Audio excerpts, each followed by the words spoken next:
sekaligus nanti akan dilaksanakan simpulan dan laporan penutupnya, Pak. Kepada Pak Ari Wibowo dan Pak Yapi, dipersilahkan. Terima kasih Bapak Ibu sekalian. Selamat siang. Akhirnya kita sampai pada puncak acara, yaitu pembacaan rumusan hasil musyawarah kerja. Dengan kondisi yang seperti dikatakan oleh Bu Sandy tadi, itu kurang kondusif, tapi kita akhirnya sampai pada perumusan masalah juga. Saya akan membacakan rumusan hasil musyawarah kerja nasional yang ke-11 ya. Jadi kita seterusnya nanti Mukernas selanjutnya itu Mukernas ke-12. Seharusnya apabila kondisinya itu normal sesuai dengan jadwal, maka sebelum merumuskan hasil itu ada pleno. Tetapi saya pikir organisasi kita tidaklah sealot dan sekeras sidang-sidang komisi seperti komisi di DPR. Maka ada beberapa hal yang mungkin nanti saya sampaikan, juga menjadi pesanan titipan dari Pak Ketua Umum yang saat ini sudah kembali ke Jakarta, dan akan di penutupan nanti akan dilakukan oleh Wakil Ketua 1 APTI Pusat, yaitu Pak Ari Bowo. Baik, Bapak Ibu,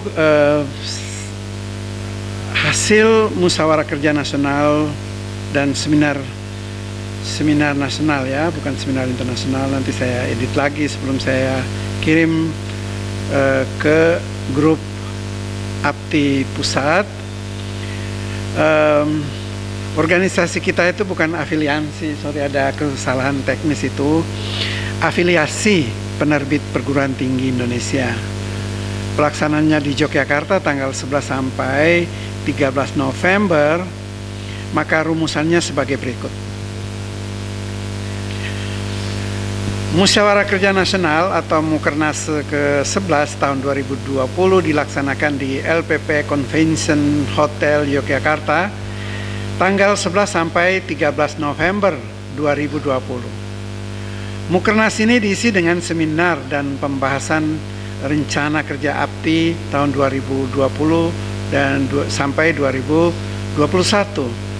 Mukernas yang dibuka secara resmi oleh Rektor Universitas Sanata Dharma diwakili Warek 3 Romo Paulus Bambang Irawan SY, dihadiri secara daring juga oleh Profesor Insinyur Nizam MSc PhD, Direktur Jenderal Pendidikan Tinggi Kementerian Pendidikan dan Kebudayaan RI, dan Maman Fatur Rahman PhD, Kepala Pusat Kurikulum dan Perbukuan Kementerian Pendidikan dan Kebudayaan Republik Indonesia.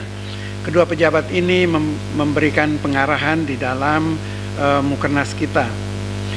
Seminar dan Mukernas yang mengambil tema Mukernas APTI memperkuat jaringan penerbitan berkualitas dan efisien menuju pasar global ini menghadirkan narasumber Dr. Bambang Wasito MSc dan Anggun Gunawan, seorang lulusan magister penerbitan dari Oxford Brookes ya, University.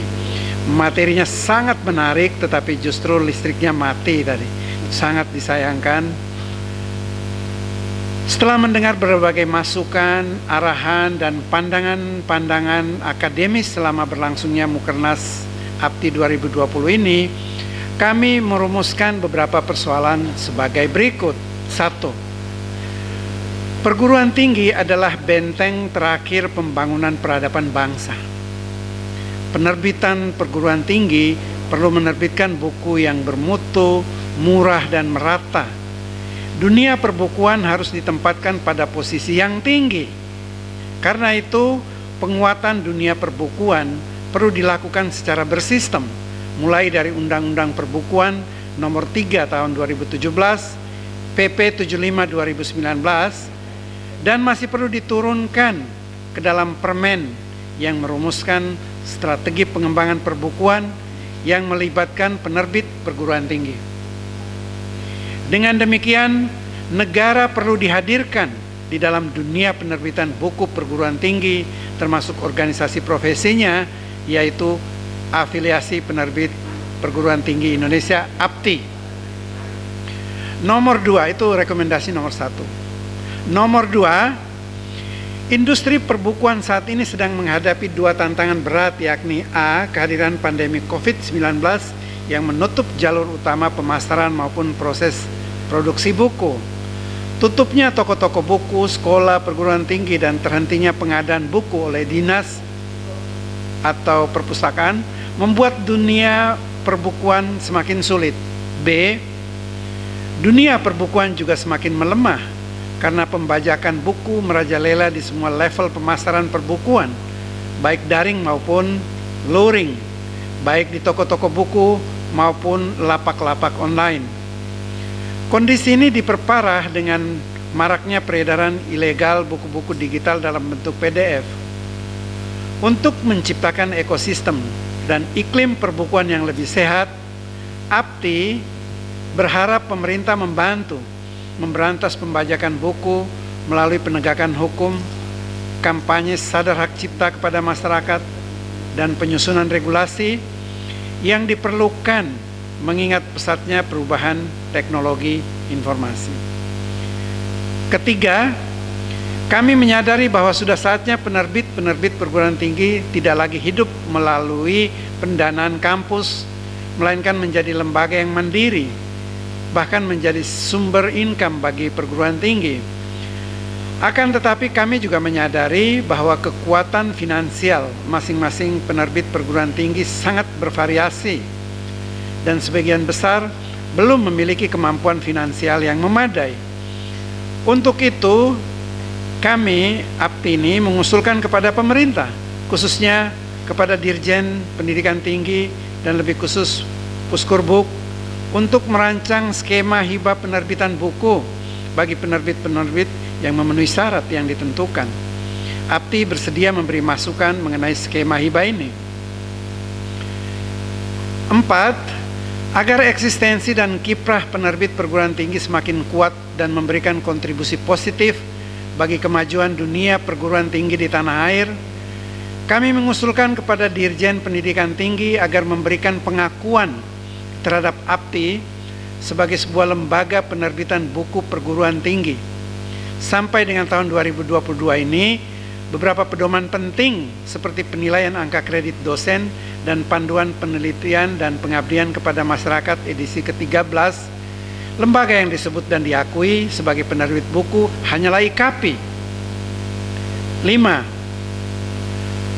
APTI menyadari bahwa sudah tiba masanya penerbit-penerbit perguruan tinggi berkolaborasi dengan penerbit-penerbit yang memiliki reputasi kelas dunia. Untuk itu, secara internal APTI akan memfasilitasi kerjasama dengan raksasa penerbit dunia dalam bidang pameran buku internasional, penerjemahan, dan kerjasama penerbitan buku. Selanjutnya, Mukernas 2020 ini juga menghasilkan program kerja APTI yang tertuang dalam 4 komisi dengan program sebagai berikut. Komisi A, pembuatan buku panduan pengelolaan penerbitan perguruan tinggi yang berisi panduan organisasi dalam bentuk digital. 2. Pendataan dan pembaharuan data anggota APTI. 3. Penerbitan sertifikat keanggotaan secara rutin. 4. Sosialisasi dokumen Badan Hukum APTI yang berisikan apa dan siapa APTI. 5. Pendidikan rutin bagi staf editor, layout, cover, produksi, gaya selingkung, penerbitan, ISBN, akses ke penjualan online, digital, dan penjaminan mutu berstandar nasional maupun internasional. Maintenance website yang berkesinambungan. 7. Pelatihan dan pembinaan manajemen penerbitan dan percetakan di era digital secara berskala yang efisien dan tidak membebani anggota. 8. Pemagangan staf Unipres di Unipres yang sudah maju di lingkungan APTI maupun luar APTI. 9. Menaikkan biaya pendaftaran anggota APTI dari 500.000 menjadi 100.000 per tahun. 500.000 menjadi 1 juta. 10. Pendaftaran anggota APTI melalui 2 cara, yaitu langsung ke pusat atau bisa juga melalui APTI Korwil. 11. Membuat badan hukum untuk mengikuti tender atau menjadi rekanan percetakan dan penerbitan dari kementerian, KPU, pemerintah daerah, rumah sakit, perguruan tinggi, DPR, MPR, Perpusnas, dan lembaga lainnya dengan mempertimbangkan kapasitas anggota. 12. Menyelenggarakan pelatihan penulisan buku berstandar nasional dan internasional. 13. Mengajukan kerjasama dan meminta subsidi kepada pemerintah daerah ya dalam rangka operasional kerja APTI. Oh ya, ini karena APTI pusat. 14. Perlunya humas yang setiap saat bisa menjembatani hubungan internal dan eksternal. Itu Komisi 1. Kemudian komisi A, kemudian komisi B ada 10 kegiatan. 1. Pelatihan secara rutin pemasaran buku cetak dan digital secara nasional maupun internasional.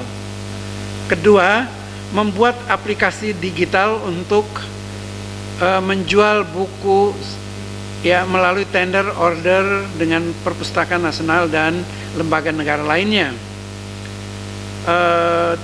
Menyusun langkah-langkah agar penerbitan jurnal APTI berkualitas internasional.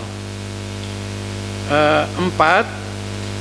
Menyelenggarakan pameran buku berskala lokal, nasional, dan internasional. 5. Mengikuti pameran buku dan diskusi atau seminar berskala internasional.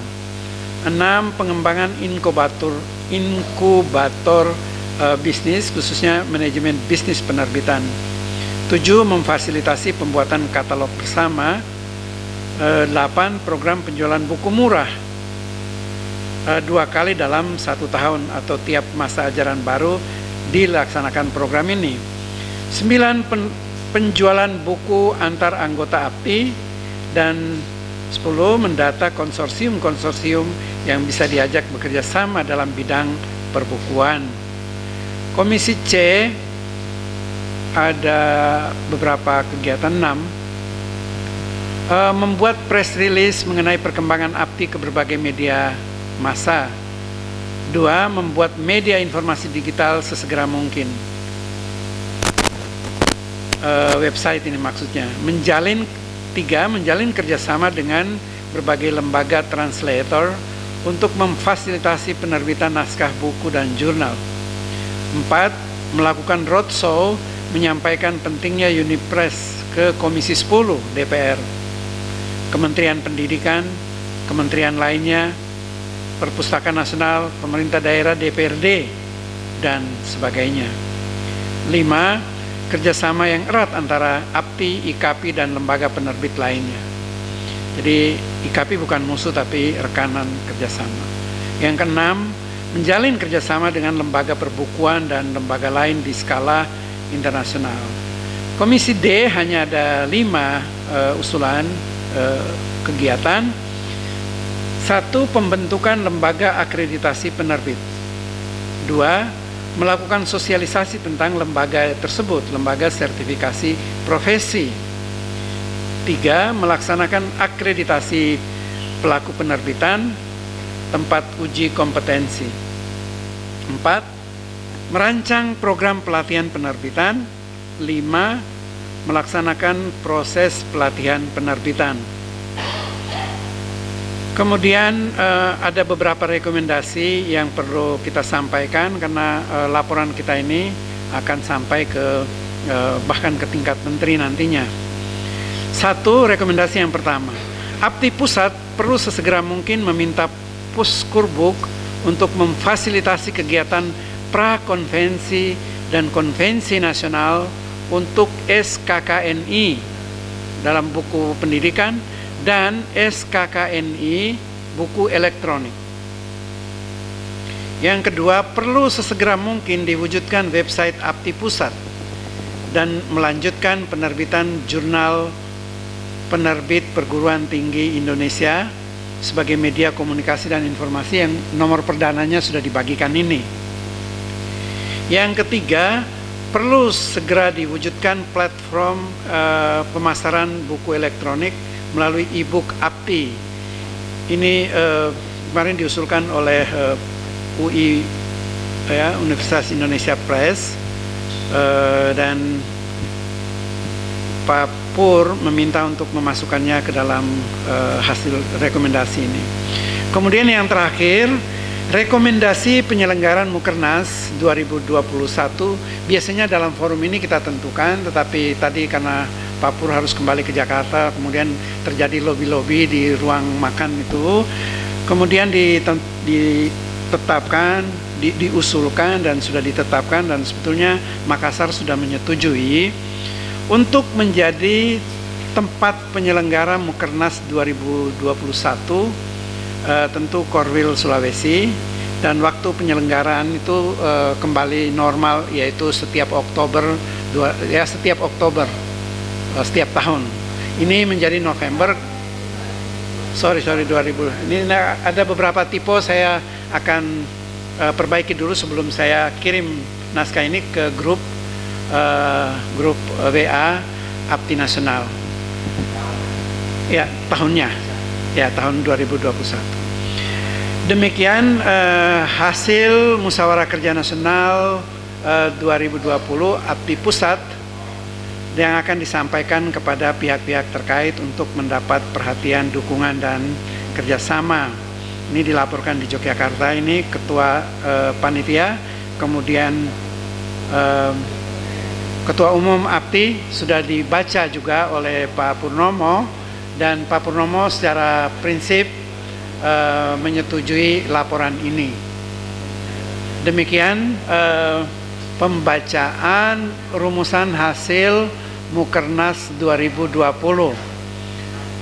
Ya, saya berharap hasil ini ada beberapa kesalahan tipe, dan akan saya perbaiki dulu sebelum saya kirim dalam bentuk PDF ke grup WA untuk dibawa oleh masing-masing Bapak Ibu. Mungkin tidak sempat kita print, bisa di print sendiri supaya bisa berwarna nantinya. Juga ini sebagai laporan untuk ke institusi Bapak Ibu sekalian. Demikian laporan saya, Bapak Ibu. Jika tidak ada hal penting yang ingin dimasukkan lagi atau dikurangi dari laporan ini, maka saya menganggap acara Mukernas kita ini bisa ditutup. Pembentukan lembaga sertifikasi profesi. Oke, baik Pak. Oh, akreditasi dan sertifikasi berbeda ya Pak? Baik.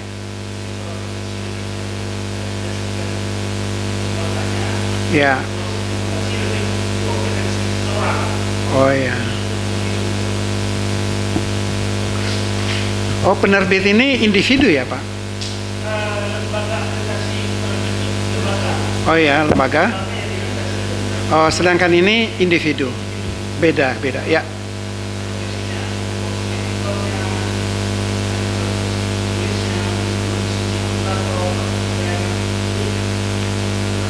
Baik, terima kasih Pak Sul, sudah mumpung ini Makassar adalah 2021.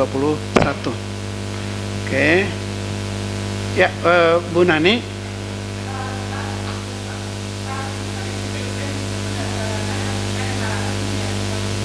Oh ya. Itu biar juga bisa untuk laporan ke lembaga atau ke universitas. Jadi misalkan Komisi A. Ya, yang tadi itu ada pendaftaran 500 menjadi 1 juta, kemudian iurannya itu berapa juga disebutkan sekalian di situ, Pak, ya biar jelas. Untuk membedakan antara iuran dengan iuran pendaftaran dengan iuran rutin maksudnya. Yang tadi itu ada iuran pendaftaran dari 500 menjadi 1 juta tadi. Ya kalau apa itu pendaftaran itu kan sekarang jadi 1 juta sekali pendaftaran. Lalu tiap tahun itu iurannya menjadi 1 juta setahun. Nah, di situ yang 400 itu diberikan kepada abdi pusat, yang 600 untuk kepentingan korwil. Ya, itu belum masuk. Maksud saya itu biar dimasukkan biar lebih jelas. Supaya lebih konkret ya. Iya. Iya Bu. Untuk membedakan antara iuran pendaftaran dengan iuran rutin. Ya. Terima kasih. Mungkin di Bu Sendi aja kalau sebetulnya di tempat Bu Sendi aja diperbaiki. Jadi ada 2 yang tiba-tiba muncul kayak gitu. Tadi yang komisi D sudah, yang kemudian tadi dikonkretkan ada 2. 1 itu pendaftaran itu dirubah menjadi 1 juta. Itu sekali mendaftarkan untuk menjadi anggota APTI. Ya, 1 juta. Itu redaksinya tetap, tapi ditambahkan, ditambahkan. Selain itu iuran 1 juta, 600 untuk apa itu diberikan pada korwil, lalu 400 untuk abdi pusat. Iuran tahunan. Ya, iuran tahunan itu setahun 1 juta. Ya. Yang 600 untuk korwil, yang 400 untuk abdi pusat.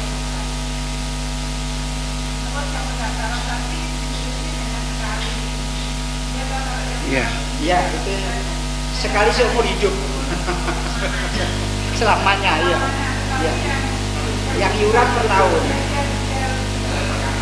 Ya.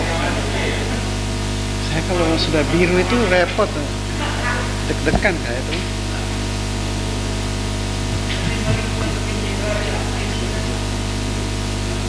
Apa? Oh, mic-nya nggak bagus. Ya. Baik, Bapak Ibu, kalau sudah tidak ada usulan-usulan lagi, maka kita akan menutup pertemuan ini. Jadi di dalam jadwal, di dalam rencana kami sebelumnya itu, setelah ini kita bersantai, karaoke bersama, tapi ada banyak sekali usulan.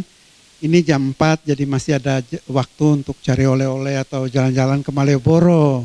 Itu alasannya, sehingga makan malam itu nanti sudah siap jam 5. Sehingga Bapak Ibu silakan bebas dan boleh tetap tinggal di hotel ini sampai check out besok. Itu saja Bapak Ibu. Kemudian dari saya selaku Ketua Panitia, saya sekali lagi mengucapkan banyak terima kasih atas kehadiran Bapak Ibu sekalian, juga kesabarannya. Dan saya mohon maaf sekali lagi, seperti sudah dikatakan Bu Sendi tadi, atas masalah teknis yang cukup mengganggu kita tadi, yaitu matinya listrik.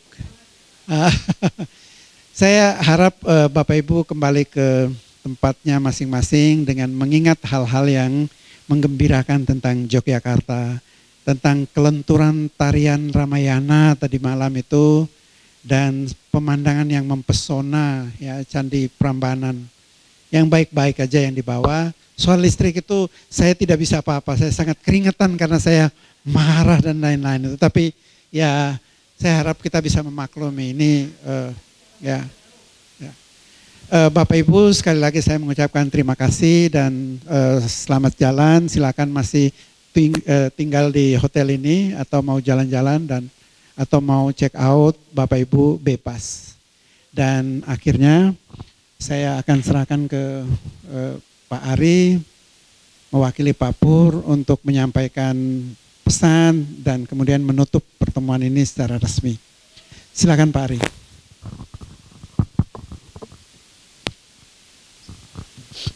Assalamualaikum warahmatullahi wabarakatuh. Selamat sore, salam sejahtera bagi kita semua. Yang pertama, kalau kita mencermati dan mengikuti hasil rumusan kita, pekerjaan kita itu besar abdi itu, baik untuk abdi pusat maupun daerah. Itu luar biasa besar. Jadi saya nggak bisa bayangkan apakah kita bisa menyelenggarakan itu semua dalam 1 tahun atau mungkin tidak sama sekali. Tetapi kita bertekad itu kita harus kita lakukan. Nah, itu bisa kita kerjakan dengan baik. Yang pertama dengan catatan kita harus kompak, solid. Jadi harus saling bantu satu sama lain. Dari diskusi kemarin dan data yang kita dapatkan lalu uraian dari Pak Yapi, ada disparitas yang luar biasa di antara penerbitan kita. Itu apakah Jawa luar Jawa, apakah itu besar dan kecil, apakah negeri dan swasta, itu luar biasa varian-varian disparitasnya. Kalau kita tidak saling membantu satu sama lain, kalau kita tidak saling solidaritas satu sama lain, itu kita bikin mukernas, lalu bikin rumusan macam-macam, tidak ada artinya apa-apa. Jadi karena itu kita yang besar harus membuka dan harus bekerja sama dengan yang kecil. Yang masih kecil harus lari bersama-sama untuk bekerja bersama-sama dengan yang besar. Saya selalu katakan, mohon maaf karena saya pernah di Yuntas Erlangga, sepanjang itu fasilitas negara dan itu tidak menyalahi aturan hukum, mari kita kerjakan bersama-sama di sana, sehingga kawan-kawan kita yang mungkin belum punya kesempatan besar untuk berkembang seperti yang sudah maju, itu punya kesempatan untuk berkembang bersama-sama. Gunanya API pasti kita mengatur semua supaya semua disparitas itu bisa teratasi dengan baik. Itu yang pertama. Kedua, kita harus saling membantu. Jadi apapun yang ada di dalam percetakan-percetakan atau penerbitan besar itu harus memberikan kontribusi yang besar kepada kawan-kawan penerbitan yang lain. Kalau tidak, nggak bisa. Bagaimana dalam kondisi perkembangan yang luar biasa seperti sekarang ini, perubahan yang begitu cepat, lalu kemudian ketidakpastian yang luar biasa, lalu kawan-kawan kita yang belum berkembang itu kita biarkan begitu rupa, tidak dibantu sama sekali. Sementara kita membentuk organisasi yang besar, mulai dari pusat, kemudian sampai Korwil, sampai kemudian di daerah-daerah, kabupaten kota, itu tidak ada artinya apa-apa kalau tidak ada keinginan untuk membantu satu sama lain. Karena itu ini waktunya kita, ketika kita menghadapi pandemi seperti ini, maka semuanya harus bergerak bersama-sama. Kemudian yang ketiga, seperti tema yang ditetapkan oleh Pak Yapi, oleh kawan-kawan Jawa Tengah dan DIY, itu dengan belajar, dan kita merasakan betul betapa susahnya dalam kondisi pandemi. Itu suka atau tidak suka, kita harus memformulasikan penerbitan kita, baik yang besar maupun kecil, itu menjadi efisien. Kita tidak bisa lagi seperti yang lalu. Kita harus efisien, lalu kemudian efektif, lalu kemudian digital itu menjadi sesuatu yang tidak bisa kita hindari. Bahkan itu menjadi alternatif yang sangat kuat, itu sangat murah sekali. Jadi kalau dulu orang menerbitkan buku paling tidak 4 juta, 5 juta. Dengan digital itu paling bisa 1 juta, 2 juta. Dan buku itu langsung diupload di Google Book. Dan itu akan dibaca oleh seluruh orang di dunia. Jadi karena itu penulis-penulis sekarang itu kita sosialisasikan bahwa tidak ada yang mahal, tidak ada yang susah menulis buku. Bahkan ada indikasi semua universitas memberikan fasilitas pada penulis. Ada yang besar, ada yang kecil. Tetapi itu menjadi bagian penting bagi perkembangan perbukuan kita. Dan itu menjadi salah satu karakter daripada APTI dibandingkan dengan IKAPI. Nah, itu yang fenomena-fenomena dan potensi itu menjadi bagian penting. Itu catatan yang kedua Bapak Ibu. Jadi karena itu mohon kebersamaannya, mohon solidaritas, mohon saling membantu satu sama lain, dan mohon kebersamaan baik daerah, Korwil maupun pusat. Kemudian yang ketiga, kita melihat program yang begitu banyak itu harus dikerjakan, harus dikawal. Jadi nanti tugasnya saya, Pak Elang, kemudian Pak Sul, kemudian Pak Sekjen, mungkin juga ketua umum yang akan mengkoordinasi secara keseluruhan, itu mengawal dari waktu ke waktu. Jadi nanti kita akan bikinkan schedule sehingga kalau dari katakan itu sekitar 30 lebih program, kita bisa mengerjakan 20 atau 25 program dari itu dengan schedule waktu yang sangat ketat. Itu bisa kita lakukan, itu alhamdulillah. Kita paham bahwa program yang begitu banyak, ada yang hanya bisa dikerjakan dan didorong atau dimotivasi oleh APTI pusat, tetapi ada yang sangat khas daerah. Nah, karena itu nanti kita akan membuat formulasi baru untuk melakukan aplikasi. Jadi sekarang kita dengan susah payah mengerjakan Mukernas, tetapi kalau program 2020 2021 tidak bisa terrealisir dengan baik, ya kita nothing. Musyawarah yang begitu berdarah-darah dalam tanda kutip dan biayanya besar, karena itu harus dikerjakan dan harus dikawal supaya betul-betul terrealisir sehingga tidak lagi itu menjadi formulasi yang tidak ada artinya. Nah, itu karena itu kita berharap nanti kita akan terus-menerus berkoordinasi untuk mengerjakan. Misalnya sertifikasi, kalau memang sudah diputuskan akhir tahun, lalu kita bikin jadwal Januari atau Februari, korwil mana yang akan kita lakukan untuk pelatihan, lalu perguruan tinggi mana, Unipres yang akan kita lakukan pelatihan.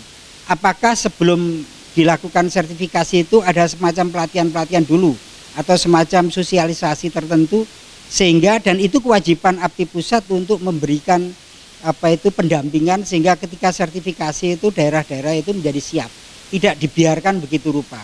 Nah, itu yang koordinasi yang kita harus lakukan. Cakupan kita luar biasa. Kita membayangkan kalau Jawa aja begitu rupa, tenaganya, apalagi sampai kemudian Sulawesi, kemudian Kalimantan dan Sumatera. Itu pekerjaan luar biasa. Makanya suka atau tidak suka kita harus bersama-sama. Nah, itu beberapa catatan selama kita 2 hari kita merenung dan kemudian berdiskusi. Kita berharap mungkin 2021 itu akan lebih baik daripada 2020. Nah, atas perkenan Bapak Ibu, saya mulai kemarin dibisik oleh Pak Elang, lalu Pak Yapi bahwa saya disuruh untuk menutup. Saya sebetulnya guyon kalau menutup ini lebih bagus kalau Bu Nani atau Bu Sendi yang menutup. Jadi kalau biasa nih kita lihat laki-laki terus ya, kalau ada ibu-ibu itu kan lebih asik. Tapi karena diperintah sama Pak Yapi, ya enggak berani untuk menolak. Jadi Bapak Ibu, kami dari APTI pusat, APTI nasional mohon maaf sebesar-besarnya jika ada tutur kata yang tidak berkenan, lalu tindakan-tindakan kami yang tidak berkenan, sehingga selama 2 hari ini mungkin menjadi ganjalan. Kami mohon maaf sebesar-besarnya. Saya atas nama pimpinan pusat APTI mohon maaf sebesar-besarnya. Yang kedua, kami mengucapkan terima kasih yang sebesar-besarnya, dan ini menjadi semacam dalam tanda kutip itu jadi penyelamat bagi Mukernas yang tidak ada kepastian, itu dikerjakan oleh Korwil Jawa Tengah dan Yogyakarta. Ketika kita bingung Bali itu tidak bisa menyelenggarakan dan bayangan kita hanya Jogja dan Jawa Tengah yang bisa mengerjakan, dan kenyataannya Jawa Tengah dan Jogja mengerjakan dengan baik. Karena itu terima kasih yang luar biasa. Apresiasi kita yang luar biasa, jadi sangat besar. Jadi kita tahu di situ ada Pak Yapi, di situ ada Pak Bambang, di situ ada Bu Nani, di situ ada Pak Bumarki, lalu Bu Sendi, lalu ada Pak Doni dan ada yang lain-lain. Kalau orang-orang itu disebut ada, kira-kira seminggu lagi Mukernas itu bisa diselenggarakan. Saya ini sampai sungkan, saya ini sudah mau pergi terus, tapi Pak Yapi, jangan, ini momentum. Harus kita bikin penutupan yang luar biasa. Wah, itu luar biasa. orang Indonesia Timur yang luar biasa. Saya mendapatkan sahabat-sahabat Indonesia Timur yang luar biasa. Jadi saya tidak tega lihat Pak Yapi mau pergi gimana. Orang Pak Yapi begitu santun, begitu suntuk kayak gitu. Lalu saya harus pergi, wah dosa besar Pak Yapi. Jadi terima kasih yang luar biasa kami kepada kawan-kawan Jawa Tengah dan DIY. Kami terima kasih kepada kawan-kawan Korwil yang lain yang mau membantu DIY Jawa Tengah, juga yang mau hadir bersusah payah berjauh-jauhan dan sampai rapid. Mungkin sebelum itu tidak terpikir rapid, kemudian menjadi rapid, karena itulah persyaratan kita yang mendasar. Jadi dengan begitu kan kita enak, kita berdiskusi, kita berapat, tetapi dengan kesehatan yang memang betul-betul kita pegang. Itu terima kasih kami yang luar biasa. Ini adalah Mukernas yang luar biasa dan sangat khusus dibandingkan Mukernas yang lain-lain. Dan alhamdulillah pikiran-pikiran konstruktif kita, pikiran-pikiran positif kita itu mengalir dengan baik. Mudah-mudahan 2021 kita lebih baik lagi. Atas perkenan Bapak Ibu, maka kita akan tutup acara ini dengan bacaan Alhamdulillahirabbil alamin. Wassalamualaikum warahmatullahi wabarakatuh.